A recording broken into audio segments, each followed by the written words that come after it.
जय गुरु जी, जय माता दी, शुक्राना गुरु जी। शिव शक्ति की लाडली चैनल पर आप सभी का स्वागत है।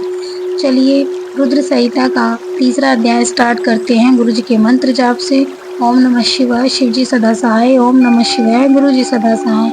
नारद जी का भगवान विष्णु को क्रोध पूर्वक फटकारना और श्राप देना, फिर माया के दूर हो जाने पर पश्चाताप पूर्वक भगवान के चरणों में गिरना और शुद्धि का उपाय पूछना तथा भगवान विष्णु का उन्हें समझा बुझाकर शिव का महात्म्य जानने के लिए ब्रह्मा जी के पास जाने का आदेश और शिव के भजन का उपदेश देना। सूर्य कहते हैं, महर्षि माया मोहित नारद मुनि उन दोनों शिव गणों को यथाउचित श्राप देकर भी भगवान शिव के इच्छावश मोह निद्रा से जाग ना सके। वह भगवान विष्णु के किए हुए कपट को याद करके मन में दुस्सह क्रोध लिए विष्णु लोक को गए और संनिधा पाकर प्रवचलित हुए। अग्निदेव की भांति क्रोध से जलते हुए बोले। उनका ज्ञान नष्ट हो गया था, इसलिए वह दुर्वचन पूर्ण व्यंग सुनाने लगे। नारद जी ने कहा, हरे तुम बड़े दुष्ट हो, कपटी हो और समस्त विश्व को मोह में डाले रहते हो। दूसरों का उत्साह या उत्कृष्ट तुमसे सहा नहीं जाता। तुम मायावी हो, तुम्हारा अंतकरण मलिन है। पूर्व काल में तुम ही ने मोहिनी रूप धारण करके कपट किया, असुरों को वारुणी मदिरा पिलाई, उन्हें अमृत नहीं पीने दिया। छल कपट में ही अनुराग रखने वाले हरे, यदि महेश्वर रुद्र दया करके विष ना पी लेते तो तुम्हारी सारी माया उसी दिन समाप्त हो जाती। विष्णुदेव कपट पूर्ण चाल तुम्हें अधिक प्रिय है। तुम्हारा स्वभाव अच्छा नहीं है, तो भी भगवान शंकर ने तुम्हें स्वतंत्र बना दिया है। तुम्हारी इस चाल ढाल को समझकर अब वह भगवान शिव भी पश्चाताप करते होंगे। अपनी वाणी रूप वेद की प्रामाणिकता स्थापित करने वाले महादेव जी ने ब्राह्मण को सर्वोपरि बताया है। अरे इस बात को जानकर आज मैं बलपूर्वक तुम्हें ऐसी सीख दूंगा जिससे तुम फिर कभी कहीं भी ऐसा कर्म नहीं कर सकोगे। अब तक तुम्हें किसी शक्तिशाली या तेजस्वी पुरुष से पाला नहीं पड़ा था, इसलिए आज तक तुम निडर बने हुए हो, परंतु विष्णु अब तुम्हें अपनी करनी का पूरा फल मिलेगा। भगवान विष्णु से ऐसा कहकर माया मोहित नारद मुनि अपने ब्रह्मा तेज का प्रदर्शन करते हुए क्रोध से खिन्न हो उठे और श्राप देते हुए बोले, विष्णु तुमने स्त्री के लिए मुझे व्याकुल किया। तुम इसी तरह सबको मोह में डालते रहते हो। यह कपटपूर्ण कार्य करते हुए तुमने जिस स्वरूप से मुझे संयुक्त किया था, उसी स्वरूप से तुम मनुष्य हो जाओ और स्त्री के वियोग का दुख भोगो। तुमने जिन वानरों के समान मेरा मुंह बनाया था, वह ही उस समय तुम्हारे सहायक हो। तुम दूसरों को स्त्री वगैरह का दुख देने वाले हो, अतः स्वयं भी तुम्हें स्त्री के वियोग का दुख प्राप्त हो। अज्ञान से मोहित मनुष्य के समान तुम्हारी स्थिति हो।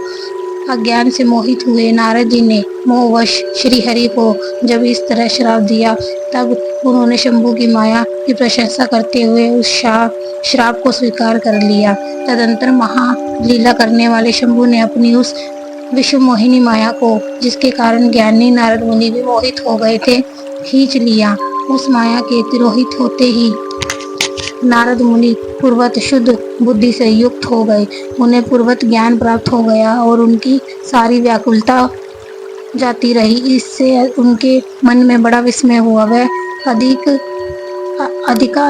पश्चाताप करते हुए बारंबार अपने निंदा करने लगे। उस समय उन्होंने ज्ञानी को भी मुंह में डालने वाली भगवान शंभु की माया की सराहना की। तदंतर यह जानकर कि माया के कारण ही मैं भ्रम में पड़ गया था, यह सब कुछ मेरा माया जनित भ्रम ही था, वैष्णव शिरोमणि नारद मुनि भगवान विष्णु के चरणों में गिर पड़े। भगवान श्री हरि ने उन्हें उठाकर खड़ा कर दिया। उस समय अपनी दुबुद्धि नष्ट हो जाने के कारण वह यूं बोले, नाथ माया से मोहित होने के कारण मेरी बुद्धि बिगड़ गई थी, इसलिए मैंने आपके प्रति बहुत दुर्वचन कहे हैं, आपको शाप तक दे डाला। प्रभु उस शाप को मैं मिथ्या कर दीजिए। हाय मैंने बहुत बड़ा पाप किया है, अब मैं निश्चय ही नरक में पड़ूंगा। हरे मैं आपका दास हूँ, बताइए मैं क्या उपाय, कौन सा प्रायश्चित करूं जिससे मेरा पाप समूह नष्ट हो जाए और मुझे नरक में ना गिरना पड़े। ऐसा कहकर शुद्ध बुद्धि वाले मुनि शिरोमणि नारद मुनि उन्हें भक्ति भाव से भगवान विष्णु के चरणों में गिर पड़े। उस समय उन्हें बड़ा पश्चाताप हो रहा था।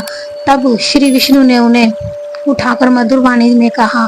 भगवान विष्णु बोले, तात भेद खेद ना करो, तुम मेरे श्रेष्ठ भगत हो, इसमें संशय नहीं है। मैं तुम्हें एक बात बताता हूँ, सुनो, उससे निश्चय ही तुम्हारा परम हित होगा, तुम्हें नरक में नहीं जाना पड़ेगा, भगवान शिव तुम्हारा कल्याण करेंगे। तुमने मद से मोहित होकर जो भगवान शिव की बात नहीं मानी थी, उसकी अवहेलना कर दी थी, उसी अपराध का भगवान शिव ने तुम्हें ऐसा फल दिया है, क्योंकि वह ही कर्म फल के दाता है। तुम अपने मन में यदि निश्चय कर लो कि भगवान शिव की इच्छा से ही यह सब कुछ हुआ है, सबके स्वामी परमेश्वर शंकर ही गर्भ को दूर करने वाले हैं, वह ही पर ब्रह्मा परमात्मा है, उन्हीं का सच्चिदानंद रूप से बोध होता है, वह निर्गुण और निर्विकार है, सत्व रज और तम इन तीनों गुणों से परे है। वह ही अपनी माया को लेकर ब्रह्मा विष्णु और महेश इन तीन रूपों में प्रकट होते हैं। निर्गुण और सगुण भी वह ही है। निर्गुण अवस्था में उन्हीं का नाम शिव है, वह ही परमात्मा महेश्वर ब्रह्मा अविनाशी अनंत और महादेव आदि नामों से कहे जाते हैं। उन्हीं की सेवा से ब्रह्मा जी जगत के सृष्टा हुए हैं और वह तीनों लोकों का पालन करता हुआ है। वह स्वयं ही रुद्र रूप से सदा सबका संहार करते हैं।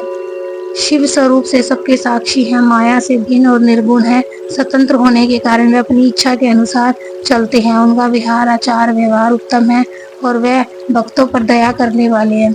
नारद मुनि, मैं तुम्हें एक सुंदर उपाय बताता हूँ, जो सुखद समस्त पापों का नाशक और सदा भोग एवं मोक्ष देने वाला है। तुम उसे सुनो। अपने सारे संशयों को त्याग कर तुम भगवान शंकर के सुयश का ज्ञान करो और सदा अनन्य भाव से शिव के शत नाम स्त्रोत का पाठ करो। मुने, तुम निरंतर उन्हीं की उपासना और उन्हीं का भजन करो, उन्हीं के यश को सुनो और गाओ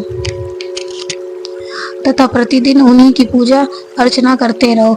नारद, जो मनुष्य शरीर मन और वाणी द्वारा भगवान शंकर की उपासना करता है, उसे पंडित या ज्ञानी जानना चाहिए, वह जीव मुक्त कहलाता है।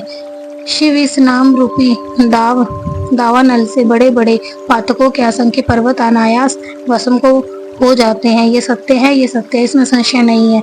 जो भगवान शिव के नाम रूपी नौका का आश्रय लेते हैं, वह संसार सागर से पार हो जाते हैं। संसार के मूलभूत उनके सारे पाप निसंदेह नष्ट हो जाते हैं। महामुनि, संसार के मूलभूत हो जो पातक रूपी वृक्ष है, उनका शिवा नाम रूपी कुठार से निश्चय ही नाश हो जाता है।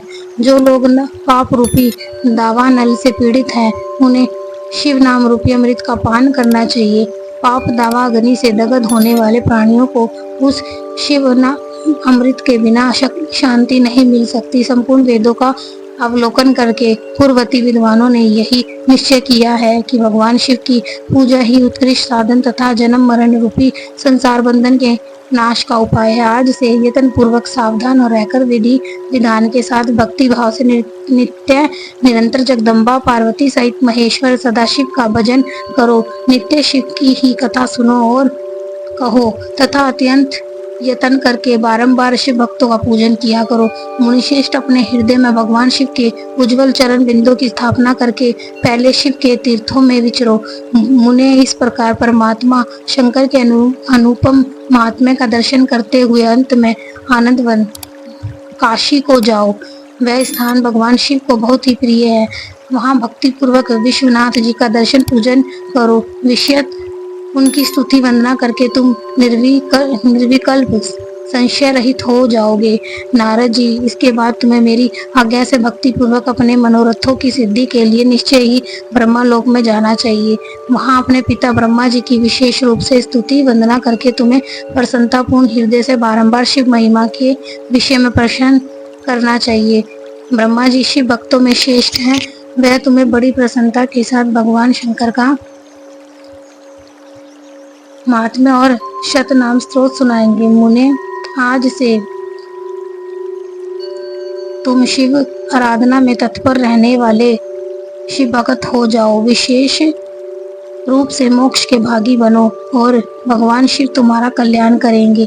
इस प्रकार प्रसन्नचित हुए भगवान विष्णु नारद मुनि को प्रेम पूर्वक उपदेश देकर शिव का स्मरण वंदन और स्तवन करके वहां से अंत ध्यान हो गए।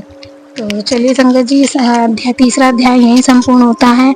इस अध्याय में हमें ये पता चला कि जो नारद मुनि जी को शिव लीला की माया थी, जिसकी वजह से काम वासना में वो फंसे और उनकी बुद्धि भ्रष्ट हो गई थी, और उसी का पश्चाताप करने के लिए विष्णु जी ने शिव जी की आराधना करने के लिए कहा, और शिव जी की आराधना से ही और माता पार्वती की आराधना से ही हमारे समस्त पापों का नाश होता है और हमें शिवलोक की प्राप्ति होती है। और इस अध्याय में मुझे बहुत ही खुशी हुई कि इस अध्याय में काशी जी का वर्णन हुआ है, जो काशी नगरी विश्वनाथ ज्योतिर्लिंग है, जो महाशिव की नगरी है। मुझे ये सौभाग्य मिला कि शिव पुराण स्टार्ट होते ही चौथा ही दिन था, जो